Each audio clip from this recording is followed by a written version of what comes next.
باللہ من الشیطان الرجیم بسم اللہ الرحمن الرحیم شہر رمضان الذی انزل فیہ القرآن ھدی للناس وبینات من الہدی والفرقان۔ خلاق دو عالم آئے مجیدہ میں ارشاد فرما رہا ہے شہر رمضان، ماہ رمضان، الذی انزل فیہ القرآن، یہ وہ مہینہ ہے جس میں اللہ نے قرآن کو اتارا۔ ماہ مبارک رمضان کو کلام الہیہ کے ساتھ ایک خاص نسبت حاصل ہے۔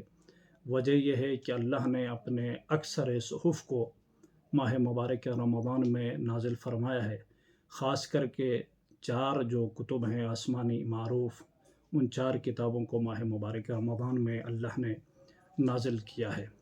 اور یہاں انزال بمعنی پھینکنا نہیں ہے بلکہ انزال بمعنی لٹکانا ہے۔ مثال لے لیجئے، چھت پر چڑھ کر کوئی انسان نیچے کی طرف کوئی چیز جب پھینک دیتا ہے تو اس شے کا اوپر سے رابطہ کٹ جاتا ہے، فقط اور فقط اس کا نیچے سے رابطہ رہتا ہے۔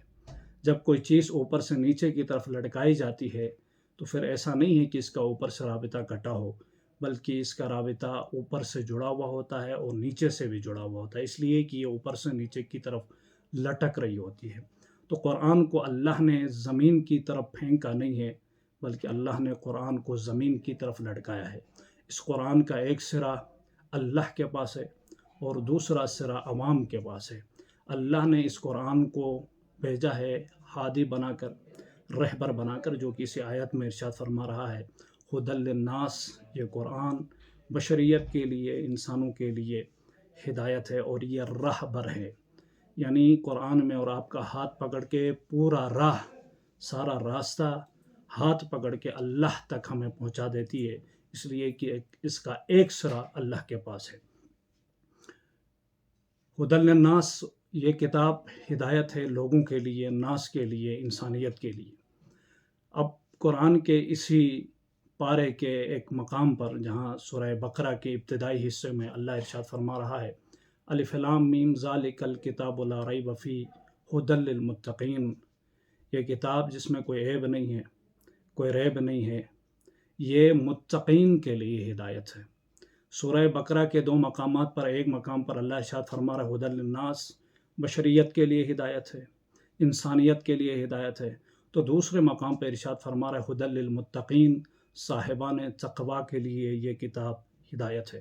قرآن متضاد خطاب نہیں ہے، اس میں کوئی تضاد باتیں نہیں ہوتی ہیں۔ تو یہاں سوال یہ بنتا ہے کہ ایک مقام پر اللہ کہہ رہا ہے یہ کتاب ہدایت ہے متقین کے لیے، دوسری جگہ پر اللہ ارشاد فرما رہا ہے یہ کتاب ہدایت ہے ناس کے لیے، عوام کے لیے، بشریت کے لیے، انسانیت کے لیے۔ ایک میں قرآن کے نزول کا ہدف عمومی رکھا، ایک میں قرآن کے نزول کا ہدف کو مختص کر دیا، خاص کر دیا متقین کے ساتھ۔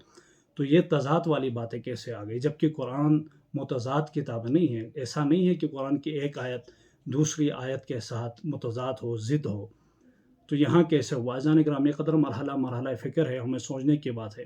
اللہ نے قرآن کو بھیجا ہے پوری عالم انسانیت کے لیے، پوری عالم بشریت کے لیے، از حیث زمان، از حیث مکان، یہ کتاب لامتناہی ہے، اس کی کوئی باؤنڈری نہیں ہے، اس کی کوئی سرحد نہیں ہے۔ یہ تمام لوگوں کے لیے، چاہے وہ ہندو ہو، چاہے وہ کرسچن ہو، چاہے وہ عیسائی ہو، چاہے وہ یہودی ہو، چاہے وہ کسی اور مذہب کے ماننے والے ہوں، چاہے وہ مسلمان ہو، یہ کتاب ہدایت ہے سب کے لیے۔ اما اس کتاب سے ہدایت صرف اور صرف متقین ہی لے سکتے ہیں۔ یہی وجہ ہے کہ اللہ نے کہا یہ کتاب ہدایت ہے ناس کے لیے، اور دوسرے مقام میں کہا یہ کتاب ہدایت ہے متقین کے لیے۔ آیا ہے سب کی ہدایت کے لیے، بشریت کی، انسانیت کی، مگر اس سے ہدایت جو لے سکیں گے وہ صاحبان تقویٰ ہوں گے۔